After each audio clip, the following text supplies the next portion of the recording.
అందరికీ నమస్కారం. Welcome to మన భక్తి ఛానల్. ప్రతి ఒక్కరికి వారి జీవితంలో భవిష్యత్తులో రాబోయే పరిణామాలు ఏ విధంగా ఉన్నాయని తెలుసుకోవాలన్న ఉత్సుకత ప్రతి ఒక్కరిలో ఉంటుంది. అయితే దీనికి సంబంధించి వారి యొక్క రాశి ఫలాల్లో ఏ విధంగా ఉన్నాయి అనగా స్థితిగతులు ఏ విధంగా ఉన్నాయని తెలుసుకోవడానికి మనతో పాటు ఉన్నారు గురూజీ నానాజీ పట్నాయక్ గారు. గురూజీ, మార్చి మాసంలో వృశ్చిక రాశి వారు, తులారాశి వారు, అదేవిధంగా ధనస్సు రాశి వారి యొక్క స్థితిగతులు ఏ విధంగా ఉన్నాయి గురూజీ?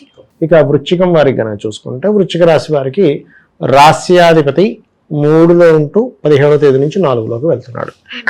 అలాగే గురు బలము వేటి మీద ఉంది ఏమిటి అని చూసుకున్నట్లయితే గురువు 6లో ఉన్నందుకు లోన్ మూలంగా ధనాన్ని ఇప్పిస్తాడు. అంటే ఫైనాన్స్ అనేటువంటిది వీళ్ళకి లోన్స్ తీసుకోవడం ద్వారా ఫుల్ఫిల్ అవుతుంది అని మనం చెప్పొచ్చు.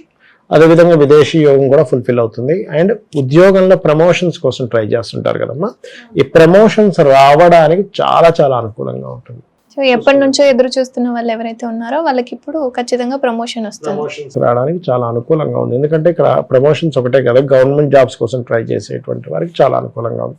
కాకపోతే ఒక జాబ్ చేయాలి అంటే మనం చదవాల్సి వస్తూ ఉంటుంది. 4వ స్థానంలో పాపగ్రహాల మీద చదువు మీద కాన్సన్ట్రేషన్ కుదరదు అంత తొందరగా. అంటే డిస్టర్బ్ అయిపోతూ ఉంటాడు, డైవర్ట్ అయిపోతూ ఉంటాడు. మనిషి 4వ స్థానం కదా. అదేగాక 4లో అధిక గ్రహాలు ఉన్నప్పుడు సర్వసాధారణంగా మదర్కి కానీ, ఈ జాతకుడికి కానీ లేదా జాతకురాలికి కానీ కొంత హెల్త్ పరంగా కొంత స్ట్రెస్ కూడా ఉంటుంది, మానసికంగా స్ట్రెస్ ఉంటూ ఉంటుంది. ఈ మానసిక స్ట్రెస్ తగ్గాలి అంటే ఓం మనస్వినియే నమః నామం కానీ, లేకపోతే ఓం అష్టమీ చంద్ర విభ్రాజ అలిక స్థల శోభితాయే నమః అనే నామం కానీ రెగ్యులర్గా చాంటింగ్ చేస్తూ ఉండాలి. ఇవంతా చాంటింగ్ చేస్తూ ఉంటే అంత బాగుంటుంది మీకు. ఏది ఈ మనసు సంబంధించినటువంటి విషయాలు ఇబ్బంది పడకుండా ఉండడానికి.